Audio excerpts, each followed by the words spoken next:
Isa sa nagpapakailig ngayon sa mundo ng showbiz ay walang iba kundi si Jericho Rosales at Janine Gutierrez.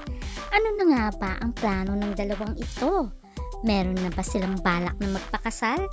Since nasa tamang edad naman na sila. At si Jericho naman, ay divorce na nga ba siya o legally separated na nga ba siya kay Kim Jones para mapakasalan niya na ito si Janine Gutierrez? Ating alamin.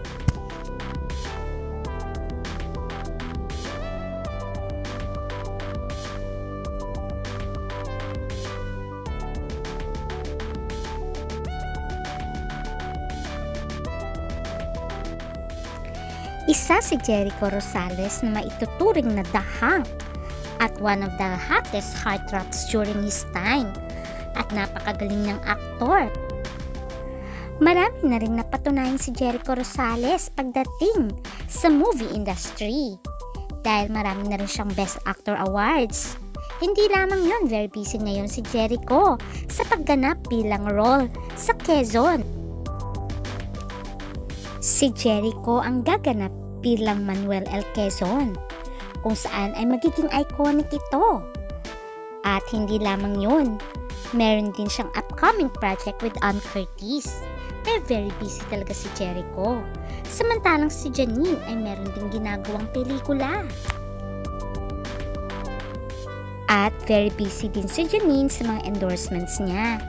Matatandaan na recently lamang ay dalawang lola niya ang namatay, kung saan ay sinabi nga niya na ilang days siya na nasa wake. Kaya naman nagpapasalamat siya kay Jericho dahil sa pagmamahal nito sa kanya at hindi siya iniwan sa gitna ng pagdadalamhati. Pero ang tanong ng karamihan, may plano na bang pakasalan ni Jericho Rosales itong si Janine Gutierrez? Dahil nagiging strong naman ang kanilang relasyon at mukhang pabor naman ang pamilya ng bawat isa. Matatandaan na ang asawa ni Jericho ay walang iba kundi ang modelong si Kim Jones.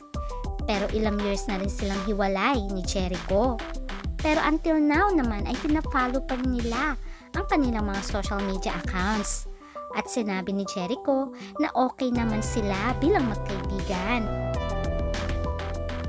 At sinabi din ni Jericho na ongoing naman ang processing ng kanilang annulment or legal separation. Kaya marami nang excited kung si Janine na nga ba ang magiging forever ni Jericho. Makikita naman kay Jericho ang pagmamahal niya talaga kay Janine Gutierrez.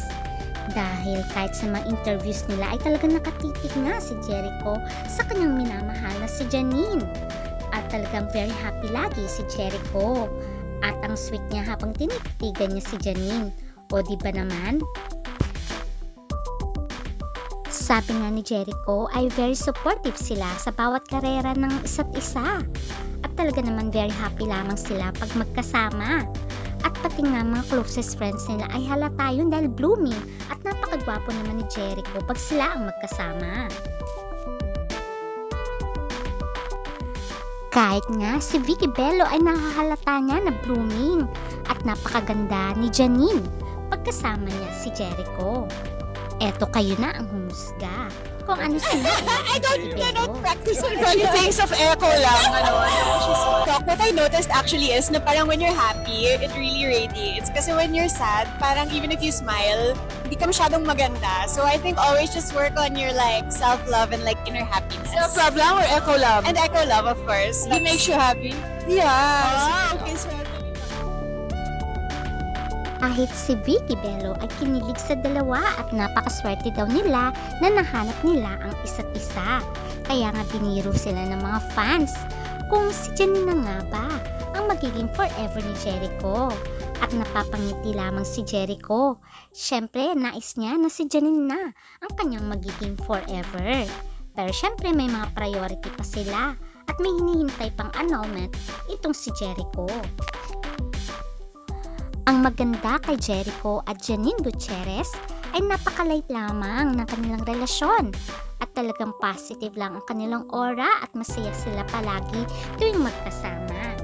At very supportive rin sila sa bawat karera ng isa't isa. Kaya nakaka-excite na sana darating ang araw na ihaharap na siya ni Jericho sa dambana. At ito ang ating aabangan. Please don't forget to like, share, subscribe for more updates. Bye!